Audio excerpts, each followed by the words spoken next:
जब पैदा हो बच्चे तो धरातल भीम का हो, जब बंद हो आंख तो सहारा भीम का हो। एक पीढ़ी भी मिट जाए तो कोई गम नहीं, लेकिन मरते वक्त भी हर जुबा पे नारा भीम का हो, हर जुबा पे नारा भीम का हो।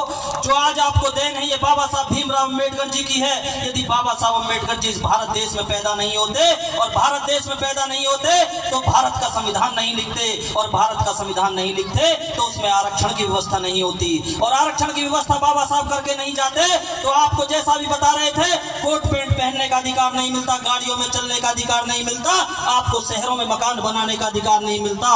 ये मान सम्मान शोहरत जो आपको मिली है ये सिर्फ बाबा साहब भीमराव अम्बेडकर जी की देन है। अभी सभी शशि भाई बता रहे थे कि उन्होंने अपने 4 बच्चे कुर्बान कर दिए। बाबा साहब जब विदेश में पढ़ रहे थे उनकी बेटी हिंदू बीमार थी, लेकिन माता रमाबाई ने अपनी बेटी का ख्याल नहीं किया। बाबा साहब पे वहां पैसे खत्म हो गए थे, लेकिन माता रमाबाई ने उनको पढ़ने के लिए पैसे भेजे और उनकी बेटी खत्म हो गई। ऐसे ही राजरतन को बहुत प्यार करते थे। बाबा साहब कहते थे कि एक दिन बेटा मेरा राजरतन इस देश में राज करेगा। जब बाबा साहब वकालत का काम कर रहे थे तो उस समय राजरतन बीमार हुआ, और जब राजरतन बीमार हुआ तो एक व्यक्ति गया, बाबा साहब जल्दी चलिए और आपको राजरतन बीमार है। तो बाबा साहब ने जैसे ही बेटे को गोदी में लिया तो बेटे ने दम तोड़ दिया।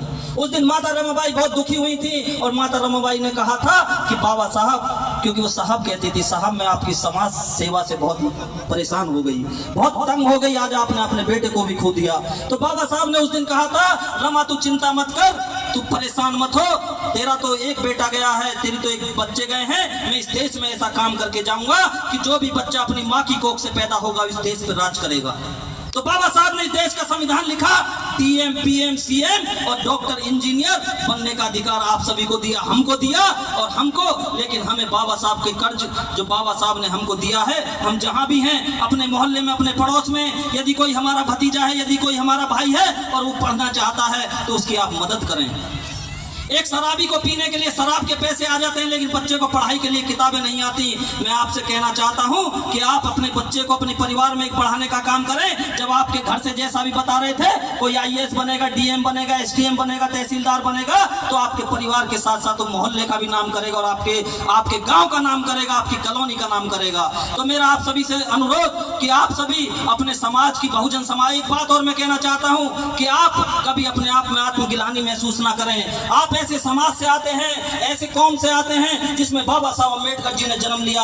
आप ऐसी कौम से आते हैं जिसमें संत रविदास जी पैदा हुए, दीना भाना पैदा हुए, जब ये लगे हुए संत रविदास पैदा हुए, और यहाँ पे जितने महापुरुष हैं, पेरियार स्वामी पैदा हुए। और इसी के साथ मैं ये भी कहना चाहता हूँ कि आप सभी, क्योंकि बाबा साहब ने अंतिम सांस में 14 अक्टूबर 1956 को, जब वो जातिवाद की प्रथा से, छुआछूत से तंग आ गए थे, उन्होंने महाड़ तालाब का सत्याग्रह आंदोलन किया, आपको पानी पिलाने के लिए, अधिकार के लिए लड़ाई लड़ी, उन्होंने मंदिरों में प्रवेश के लिए लड़ाई लड़ी। लेकिन जब वो तंग आ गए थे, उन्होंने 1935 में कहा था कि मैं हिंदू धर्म में पैदा हुआ, ये मेरे बस की बात नहीं थी, लेकिन मैं हिंदू धर्म में ना मर सकूं, ये मेरे बस की बात है।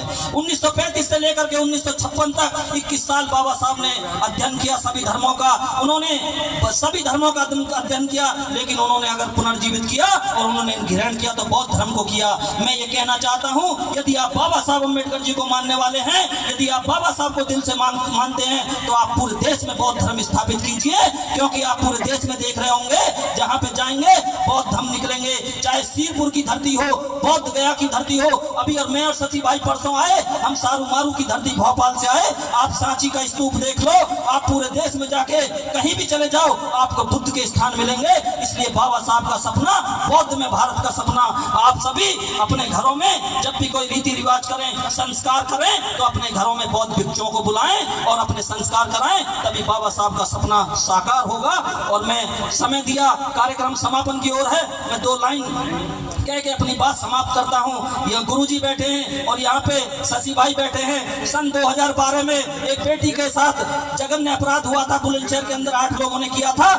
हमने वहां पर डीएम कार्यालय घेरने का काम किया, मुकदमा लिखा गया, कोई गम नहीं। जैसा भी बता रहे थे, हमने 2 अप्रैल 2018 को आंदोलन किया, मुकदमा लिखा गया, कोई गम नहीं। अगर समाज के लिए और भी मुकदमे लिख जाए तो कोई गम नहीं, क्योंकि समाज के लिए पैदा हुए हैं, बाबा साहब ने अधिकार दिया है तो समाज के लिए लड़ेंगे। मैं 2 लाइन कह के अपनी बात समाप्त करता हूं कि मैं मर जाऊं मैं मर जाऊं तो मेरी बस इतनी पहचान लिख देना, मैं मर जाऊं तो बस मेरी इतनी पहचान लिख देना, खून से मेरे माथे पर जय भीम लिख देना। मैं मर जाऊं तो बस मेरी इतनी पहचान लिख देना, खून से मेरे माथे पर जय भीम लिख देना। अगर कोई कुछ पूछे जन्नत के बारे में तो एक कागज के टुकड़े पर भारत का संविधान लिख देना, भारत का संविधान लिख देना। नमो बुद्धाय, जय भीम, जय भारत, जय काशीराम, जय संविधान।